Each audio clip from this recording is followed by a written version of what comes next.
What's up, Lore Masters? Now before we get started, I wanted to give a special shout out to my editor, Fancy Teeth. He runs his own show that involves comic books, philosophy, and all kinds of fun stuff. If you like Marvel, DC, and everything in between, check out his channel. Link is in the description below.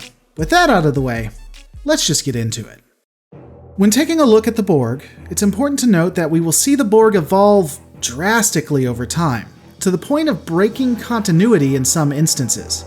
The Borg that we see in TNG's Q-Who are not the same Borg encountered in Voyager's Endgame, so there will be things explained that may or may not contradict one episode or another. I will try to limit the continuity issues and make it as cohesive as I can. Now, before we delve too deeply, I want to present a theory from the Anti-Trekker that I tend to one day do a complete breakdown on, but right now I'd just love your guys' thoughts.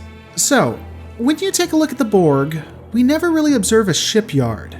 Additionally, to my knowledge, we've never seen the construction of a cube. Now, if it's in an episode, I'm sure you guys will let me know below, but as far as I can tell, it's never been observed. But what we have observed is what can be described as assimilated ships. We see at least one. We do see one in the Enterprise episode Regeneration.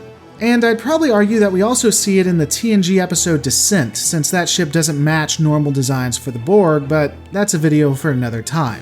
But let's consider this. What if, instead of having shipyards, Borg assimilate ships and then ultimately modify the assimilated ship to the type of vessel they need? We see in the series Enterprise that the assimilated vessel continually becomes more and more Borgified. As time passes, it becomes more assimilated, more advanced.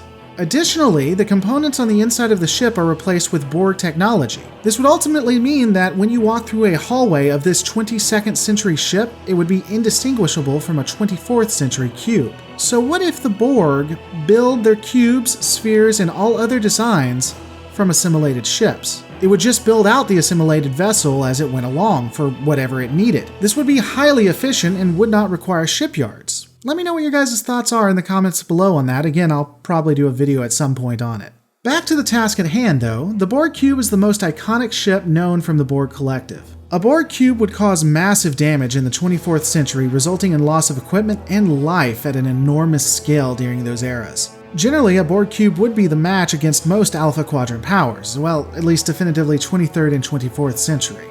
When looking at the size and scope of a Borg Cube, according to Memory Alpha at least, the Borg Cube is about 3 kilometers along its edge, or 3 miles, and the internal volume of a cube is just about 28 cubic kilometers. Needless to say, that's pretty big.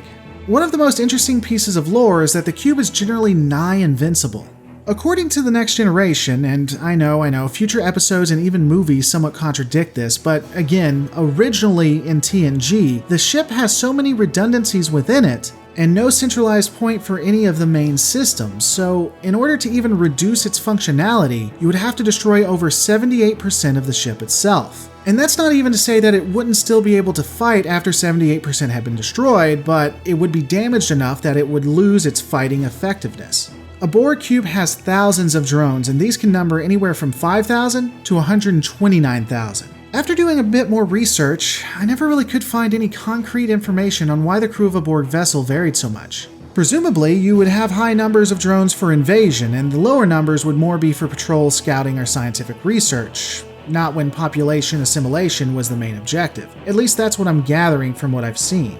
As stated before though, Borg Cubes have no centralized departments that could be targeted. No bridge, no living quarters, no engineering, and sadly, no gelato machine. Memory Alpha and other sources will state that all vital systems are spread throughout the ship, but again, when you look at the references in TNG, dialogue clearly indicates that there was no specific point that would be a weakness for the Borg Cube. Of course, to be fair, this does change in First Contact and Voyager. And if I was going to try to bring this into some form of continuity to have it make sense, what I would probably say is that from Wolf 359 to the Battle of Sector 001, First Contact, the Borg would have assimilated so many civilizations that the advancements made from those civilizations would mean the Borg began to have a centralized point of systems, a bridge, a engineering section. Now this would logically seem like a regression from perfection, but perhaps there was some advantage gained by doing this which would counter such a weakness. As for what those advantages are, I can't be sure. We never really see, but it could be tied to the time-traveling technology, which makes sense because we see a centralized system when we first see the travel tech that the Borg have. But again, ultimately there's no way for me to know.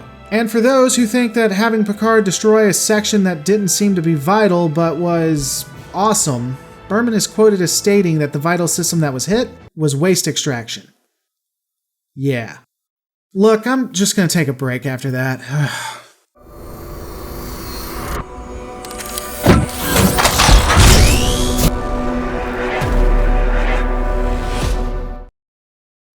Hey guys, I just want to give a shout out to Eagle Moss, who gave me one of these cool cubes that I could take a look at and glows in the dark. If you're interested in purchasing a Eagle Moss collectible, take a look in the description below, hit the special Google link, and tell him the Lore Reloaded said hi.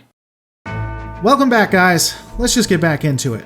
Communication and information dumps would move through conduits and distribution nodes. The nodes themselves, in fact, would house a wealth of vital information that would be utilized by Starfleet and other enemies of the Borg. Due to the layout of conduits and materials used, all Borg tech would generally have some form of green hue that would illuminate the entire hallway as well as the cube itself. Honestly, the Borg just love the color green. I guess it goes well with their pale skin. At least I'm assuming that. Internal designs of a Borg cube consist of perpendicular and diagonal grids and struts, and basically they just enjoy the living hell out of shapes if you look at it that way. When taking a look at propulsion, ironically we don't know exactly how fast a Borg ship can travel at warp.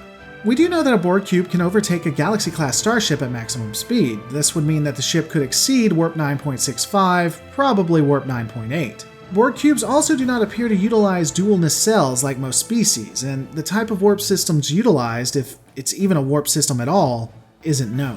The Borg, additionally, utilize trans-warp conduits and hubs to travel vast distances. In order to travel this way, though, a Borg must project a structural integrity field ahead of itself in order to ensure that it is not destroyed during transit. And there are special conduits that require a chronoton field depending on the conduit that's used.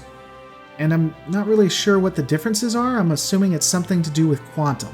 When first scanned, Starfleet technology could not determine any known weapon systems that the Borg cube had. Now, whether this was due to the weapons being shielded or the weapons not being recognizable, I can't be sure. And ironically, it would make the Borg cube appear to be defenseless, even though it was quite intimidating. And a Borg cube being defenseless would of course not be true, as the Borg would have a plethora of technology that could be considered both a weapon and a tool. An example of this is the utilization of a tractor beam that can be used to either capture a ship or destroy it. Once locked on, the tractor beam will drain the shields of any ship the Borg want to. This will allow the cube to either beam Borg on board for assimilation or utilize a laser cutting beam. The laser cutting beam can either be used to destroy a ship or to take entire sections out of it. During battle, the Borg utilize missiles that are specifically designed to drain a ship's shields. This method seems to be generally used when a ship is attempting to flee. During warp, the Borg cube fires the missiles, which, again, the missiles appear to move at warp as well, and impact the shields of the enemy. Ultimately, this will cause the shields to fail.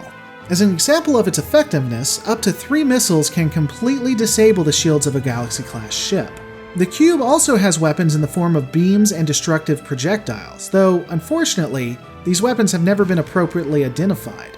We do know that some form of projectile would destroy a Steamrunner and a Sabre-class starship during the Battle of Sector 001. And hey, if you'd like a breakdown of the Battle of Sector 001, click in the top right-hand corner. I've got you covered there too. When it comes to defensive weapons, when we first meet the Borg, they don't utilize conventional energy shields like the ones used for a Galaxy-class starship. Instead, they mainly employ a subspace electromagnetic field. This subspace field actually, in my opinion at least, would do much better against enemies, as after the initial hits, the weapons are completely ineffective for the remainder of the combat. This would mean the initial hits would cause massive damage to the ship, but ultimately those weapons would become useless in the immediate future. Some sources have noted that the Borg do not use standard shields.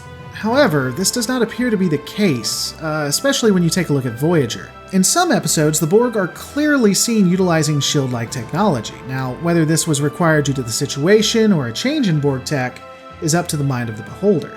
Also, and this is mentioned on Memory Alpha, and I went back and looked for myself, but a lot of people have mentioned that the use of projectiles, such as a Mac gun or ships exploding into the Borg, would be effective against the cube itself. While possibly a suiciding ship might be, we do see quite definitively that projectiles do no damage at all. Now, whether this is due to adaptation or armor, I really wasn't able to tell. And let's talk about something that is, well, terrifying. Borg cubes have the ability to heal themselves, meaning that once a ship is hit, it will just begin to repair itself, almost like a wound when the skin is pierced. There is some speculation and some discussion on how this happens tied in with the drones themselves, but honestly, when I looked into it, I couldn't find anything definitive, anything that I didn't consider somewhat beta canon. Hopefully, if we ever observe the Borg again, this will be explained in more depth, because I do think it's terrifying and interesting how the Borg have this ability. A Borg cube does have at least one quote-unquote support vessel that can be docked in the cube itself, this being the Borg sphere. Whether the cube can hold other vessels or not remains unconfirmed. It would make sense, however, if the ship is able to hold a sphere, it could be configured for other ships as well. Oh, and the Borg cube has maturation units, for babies, which at first is inferred that they have babies, and then it's inferred that they just assimilate them, and then in Voyager it's forgotten, or maybe it's inferred that they capture babies and put them in these units to be assimilated, because that really seems efficient. I really don't know where to go with that one. When it comes to the Borg cube, we do have a lot of information, but there's still a lot that's left unconfirmed. And that's probably for the best. The Borg are considered one of the most devastating species in the Trek universe, and the Borg cube is one of the most devastating ships. The less we know about it, the more intriguing and scary it is. But what do you guys think? Let me know in the comments below. Hey guys, thanks so much for watching. This is the YouTube cut. Now there is another version with clips that add context, and it's available on my Patreon. If you like the channel and want to see it continue, consider joining. Once I hit my goal of $2,200 a month on Patreon, I will stop worrying about ads and have the full octane videos uploaded here, whether CBS gets the money or not. The channel is completely fan-funded by fans like yourself, and every little bit helps. Don't forget to rate, comment, and subscribe, and I'll see you on the next Lore Reloaded.